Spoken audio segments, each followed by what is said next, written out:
Governor Kevin Stitt issued that executive order last Friday that took aim at what he called liberal teacher unions. The governor said, quote, teachers should know they have the freedom to opt in, not opt out of unions, though union membership is already voluntary in Oklahoma. Jason Doyle has more on the reaction to the executive order and on Oklahoma's designation since 2001 as a right-to-work state. Quite a shock and a surprise that we saw the executive order. Oklahoma Education Association President Catherine Bishop says that's how the organization felt when the executive order from Governor Kevin Stitt concerning teachers' unions was issued late last week. She notes OEA has always been an opt-in association for teachers and educators. And we're no different than the Oklahoma State Medical Association for doctors or the Bar Association for attorneys. Members choose to join, and then we have dues that members pay. Bishop notes that the OEA presently and in all of its previous forms, even before statehood, was always an opt-in organization. When they sign to become a member, it's their choice to become a member. They're never pressured. We're several associations in our state of educators, and so they have lots of options. So no one's forcing them to become a member. In his executive order, Governor Stitt requested that the State Department of Education fully inform teachers of their First Amendment rights to not join a union. We requested an interview with Governor Stitt, but his press office did not respond. Bishop says educators' voices are heard and used to inform the direction for OEA. But it is driven by our members, and it's our members that decide what policies, what platforms, what we want to be involved in. One of the reasons why union membership is not compulsory in Oklahoma is because we became a right-to-work state thanks to a vote in 2001.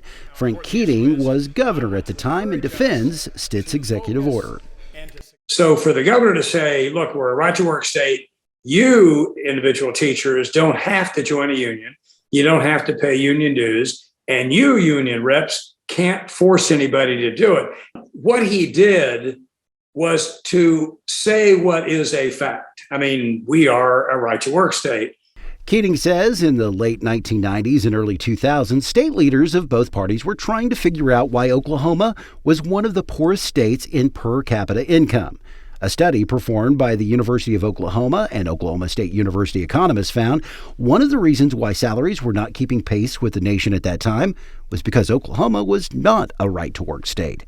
That report spurred the Democrat-controlled legislature to put the right-to-work decision before voters with the support of Keating. A Democrat House and Senate did it, so it's not a, partisan Republican thing. But the reality is, right-to-work states are more prosperous per capita personal family income than non-right-to-work states. Keating notes that while not every suggestion in the OU-OSU study was put into place, the right-to-work issue did make an impact after voters approved it. We moved from 45th in per capita income to 37th, and that's our 36th, I guess it is, and that wasn't too bad. AFL-CIO President Jimmy Curry says despite Oklahoma being a right-to-work state, unions still play a crucial role for workers. We still lobby full-time at the Capitol over unemployment, workers' comp, different issues. Licensing has been a huge issue to our building and trades the past few years, so we're still that. We also do community services. He feels the governor's executive order wasn't necessary because even before the 2001 vote, certain professions like teaching were opt-in only for unions. When Right to Work passed in 2001, the teachers, police, and firefighters were already under so-called right to work. And it's been that way since the 80s. So to make a statement that they need to not have to be able to pay their dues, it's like it's been that way even before right to work. Curry says unions are still needed and points to places like Starbucks and Amazon seeing unionizing efforts here in Oklahoma and other states. It's not the money they call me wanting to organize. It's getting dignity and respect on the job place. Very, very rarely is it ever, I'm not making enough money. So we're as needed today as we were 20 years ago, and we're still here.